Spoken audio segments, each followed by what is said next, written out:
Welcome to Manager Tools. Today's topic, how to deliver an unofficial review. Here we go.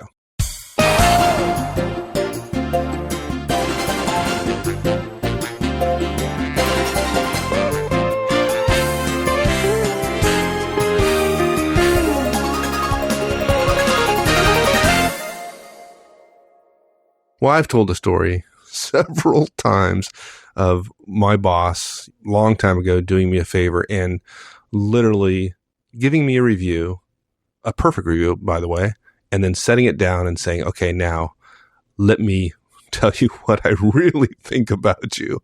Right.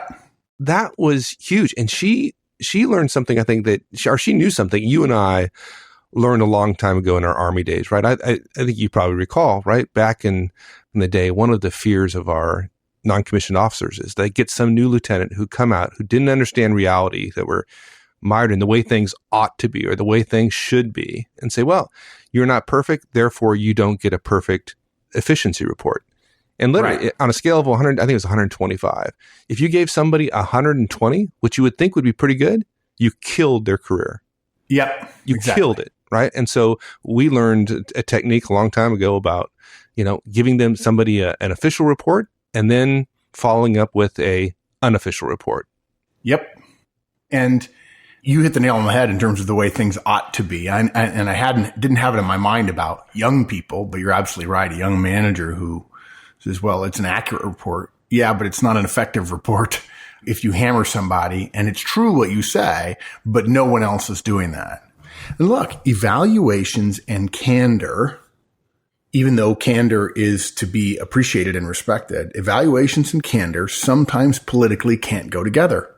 And what we recommend is that you separate the candor from the politics. And we want you to do both. And here's the way we're going to recommend you have an official conversation while also being able to have a candid one too. And folks, it should be pretty obvious. We'll take you through the details here. I think the mistake most managers are making is they're probably leaning on, well, I'm just going to give them what amounts to an official review, and I'm not going to be candid. Folks, you can be candid. We don't recommend you be candid in a system that can't tolerate it. 3 simple steps.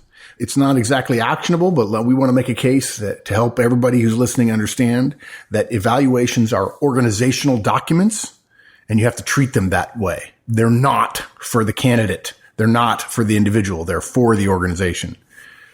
And so there are 2 easy steps after that. You write the evaluation that the organization can use, but then you deliver, our third point, you deliver verbally the evaluation the direct can use. Right.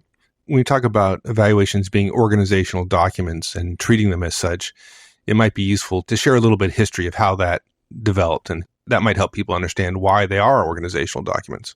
Yeah, people are always surprised to hear that big organizations in the world that, first of all, didn't exist 200 years ago. Modern organizational life didn't exist 200 years ago, except in the militaries and the Catholic Church and a few other global religious organizations. And big organizations today learned about performance reviews from the militaries of the world.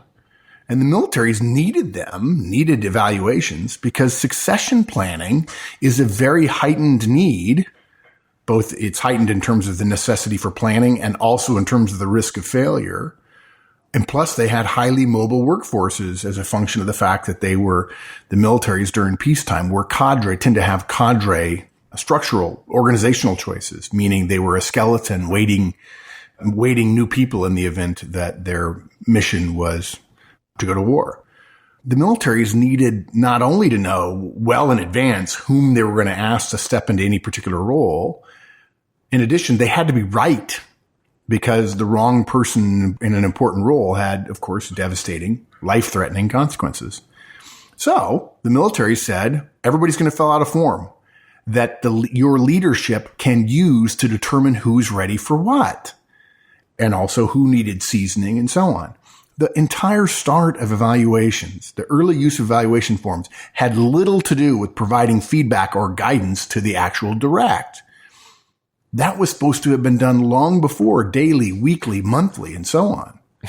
And, We've said that our thought before. to that is duh, Yeah. right? That's why when people say evaluations stink, no, evaluations don't stink. Evaluations can be very helpful to the organization, but we have managers who are afraid to be candid day to day, week to week, month to month, year to year, end up saying, I'll do it during the review. And then, of course, they lose the cojones to do it at the end of the year. And the point of this is simple. The evaluation you're writing, knowing that you have to deliver it to the direct, in fact, isn't designed to be delivered anywhere but up in the organizations. Now, look, all organizations say they use reviews and very few actually do. The few who do usually only look at the top folks or folks who are in trouble in some way. And the rest are just filed. But the review you're writing is for the organization. Whether or not the organization uses it is something you, Mr. or Ms. Manager, probably can't control. What that means for us as managers is all actions taken relative to writing reviews must start with your audience. A highly politicized audience, I think we can probably agree. And their use of your work may be fitful, it may be incoherent, and you still have to check the box. You still have to do it. Okay? So that means, it leads us to our next point, which is you've got to write a review, an evaluation of your direct in a way that the organization can use it. You can't tell your directs all their faults in a review because nobody else is doing that. A la Mike's point about giving somebody a 120 on a 125 scale. Or giving somebody, for those of you who have been around as long as Mike had or were in the Army in the 80s, a top block review. Long story, okay? If you do what you think is right for a direct, but it's not within one standard deviation of what the organization is used to, the organization can't use that kind of divergence in its system. And what ends up happening is the individual is punished because the organization can't keep track of 100 different systems. If you do that, you're screwing your directs. You also can't write it in a format that you think the organization ought to adopt. Now, look, there are some of you who will say, wait a minute, Mark's suggesting that I not write in the way Manager Tools recommended years ago. I think it's been 7 years ago that we recommended using the SumX or the SEER techniques for writing. Okay. But I promise you, your organization, there is no consideration given for different managers' styles or tone when reviews are gathered together. I promise you, SumX or SEER will work just fine. Okay. Most managers stink at writing reviews. Okay. When the organization receives the review that you're sending it to your boss and on to HR or wherever, the organization is acting sort of in a group sense. There are simply too many reviews, too much data, too many cooks to be able to allow your own distinct individuality into the personnel reporting system. All of us using our own style, essentially saying, I don't like what the organization is asking me to do, so I'm going to do it my own way, is the same thing as saying, hey guys, I'm the VP of responsible for financing and cost accounting and so on. Send me your budget in whatever form you want. Excel, not Excel, I don't care. Just so long as you and your team know what's in it. Well, that didn't work. That's cloud cuckoo land. It's not going to happen. And by the way, I share that having fully well tried to do some stuff my own way and being told, no, it doesn't work that way. I got a little bit of grace, but not as much as I would have liked. So the simple guidance here is write the review the organization can use. Okay. If you want to be cynical about this, call it playing the game. We don't see it as playing the game. And there are a lot of managers who would say, oh, this is not really what I think about you, but I have to say this because that's what the organization can tolerate. And they say it in a cynical tone. We don't see it that way. We recognize what reviews are for. Evaluations are for the organization to do good succession planning. The fact that your organization probably doesn't do good succession planning doesn't mean it expects you to do your part. Okay. You can only do your part, handle the stuff that's within your circle of influence, not outside of your control or in your circle of concern. Okay. Don't fall on your sword and say the organization ought to do it this way because you're going to lose that battle. You're going to lose it. You know, as Dave Lynch was told many years ago, Mike, choose your battles carefully and always be conscious of timing. This is not the battle you're going to win. Okay. There are vested interests in protecting the evaluation process in your internal organization. So whether we as a group, as individuals think we ought to deliver an unofficial review or not. Put that aside for a second about what you're going to actually tell your direct. Whether you do that or not, you damn well have to write an official review to check the box. Whatever else you do, do that and do it well. Follow the instructions that we have put out. First, follow the instructions from your firm. And we have probably the longest set of casts that really weren't an entire series. We have 4 casts about how to prepare for a review, how to write and / deliver a review. I don't know if I have those names exactly right. There's a right way to do it. And it's a no-brainer if you break it into small bits. And you can get it done well before the deadline and then be worried about actually getting work done during the rest of your workday. Now, look, some of you are saying, well, I think it sounds like Mike and Mark are caving in and recommending overinflation of things. Yeah, we're not saying that. No, we're not. Most organization systems are overinflated. A third party reviewing a company, assuming that they're reading the unvarnished truth, would think everybody was Superman or Superwoman. But no third party would be that naive to do that, okay? You'd have to probably read 100 to begin to get the sense of, well, this guy may not have done as well as that guy. Okay. Now, the fact that the organization has allowed that to occur is not your problem. And if you try to change it all by yourself, unless you're a senior executive, you're going to be put in harm's way very quickly. And your people who won't have a voice in the discussion will be put in harm's way as well. The reason systems are overinflated is because managers figured out what the purpose of the process was, and reviews aren't scrutinized for accuracy or they're not vetted by peers.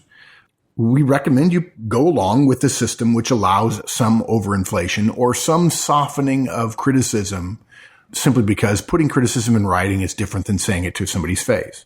And it's going to take some work on your part. I mean, we can't tell you specifically the culture around reviews in your specific organization, but you're going to have to talk to some folks and get some experience to understand, in some organizations, there are some key words that if you put, and I will say a negative keyword, you say this negative word in a person's review, you have doomed them. You have doomed them. And you ought to know what those words are.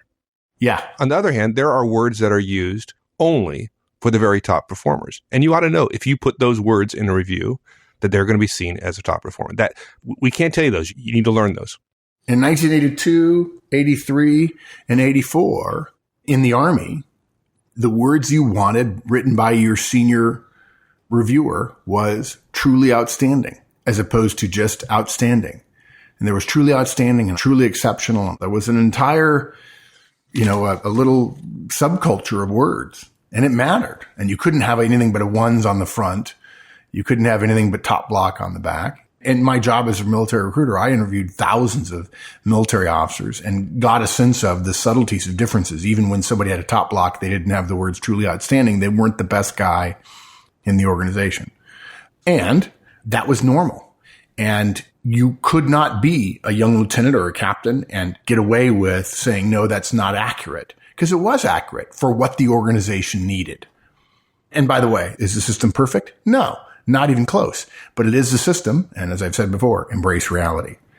So we recommend you follow the system as you best can understand it in your organization. Look, if you're a new manager and you've got a peer of yours who's an experienced manager, go to her and say, dude, what are the rules? I've got a couple of my reviews. Was my boss generally on track? Is that the way to do it? Would you mind looking at some of mine? We actually recommend that in our evaluation guidance, writing review guidance. So we recommend you write the review that the organization can use, period. Right. But that's not enough. We want to protect our folks. We don't want to hurt them unnecessarily because we've chosen a different standard than the organization has. We also have the responsibility to develop them. And so it's not simply enough to play the game and not deliver a performance review verbally to the individual that can help them develop and get better. That's our responsibility as their boss. Yeah. Once you're done with what the organization needs, it's time to ask a different question, which is, what is my direct need from me? Okay. Now, look, guys, we've spent years telling you that the word feedback was neither positive or negative. We say that because everybody hears feedback, and due to its rareness, its paucity, they think negative. In this case, though, what else would go on the unofficial review other than problems and issues? Look, if somebody did something well, you certainly wouldn't leave that off of their review out of a sense of avoiding candor, right? You'd put that in living color on their organizational review. But negatives are the things that are left off 90% of the time when it comes to what you'd like to say versus what you actually can say in a review. So we recommend you think, what would I want to hear from my boss if I were this direct, knowing what I know based on their performance? What can I tell this direct now that will be helpful or necessary that I couldn't necessarily put in the formal document? That's what you want to do. And as Mike said, his boss turned his over, right? There's different ways of doing it, but there's a simple way to think about this. And it's easy. You think about this. You use the categorization we recommended for the organizational review. Look at objective data. There are all kinds of numbers. Folks, if you're worried about metrics in your organization, you're going to be a lot more worried in 20 years because metrics are coming. They're driving them down to every part of the organization. And that's good. It's not because they're trying to fire you. It's because most organizations don't truly know what's happening deep down in the organization. But having some dashboard to understand trends is a better way to manage people, to at least understand the output and the data. To have data on output is helpful. Even if you choose to ignore it in order to help somebody, that's fine too. But not having the data when the data exists in some fashion is management incompetence after a fashion. But you look at objective data, you look at critical incidents, unique things that happened over the course of the year. And you also look at behavioral observations. What did this person do? That may not have been something that was talked about in the review, but may be an indication to you of a concern regarding growth or opportunities. Make notes in all three categories. And by the way, this may be stuff that you already have as you were preparing to write the review, because these are the categories we recommend you look at in the review. And we recommend you look at email and all kinds of reports. And of course, if you've had a weekly one-on-ones, it would be even easier. The data would be in there in your notes. But you look at all three and ask yourself, okay, what do I need to communicate that I couldn't put in the review? And some of you will say, well, I really can't even talk about that now because I didn't talk about it during the year. Okay, fine.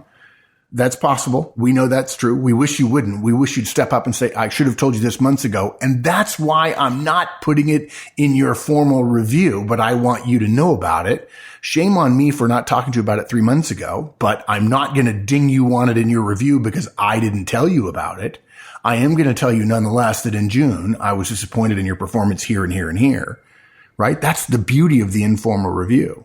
You can either put stuff on there that you'd rather the organization didn't know about because the politicization and overinflation in your organizational system makes candor like that deadly, but it also gives you an opportunity to do the things that you should have done months ago. Now, if you should have done it in June and you don't use our recommendation here for an informal review at the end of delivering the content of the formal review, then, my friend, the burden is all on you. You're the problem and not your direct. Now, look, we'll help you with that, but don't kid yourself. If your direct made some mistakes in June and you didn't talk to her then, and you have an opportunity to deliver an informal review in December and you don't talk to her then, you better not come back next year. You better not hold that against her when your obligation is to help her get better as much as you possibly can.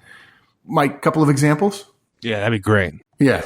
Here's an example. I might say this. Let's say Mike works for me. Heaven forbid. Mike's like, no, don't do it. Please, okay? no. Okay. Right. So I'd say this. Look, Mike, I did my best to minimize it on your review, but the loss of the client X account was devastating to you and to my entire team. You've got to have a great year next year, or your name, even though it's not mentioned in your big review, but that was a significant thing that I chose to leave out because I felt it would be the kiss of death. But your name is going to be floated as being on the bubble for next year, which is, you're not going to be a high performer next year if you don't have a great year next year. Yeah, not good. Another example. Mike, you're our best team lead, head and shoulders above anyone else, right? And Mike, that's all you'll ever be unless you start behaving more like an executive and binding your tongue around other executives and recognizing that politics actually matter. Ouch.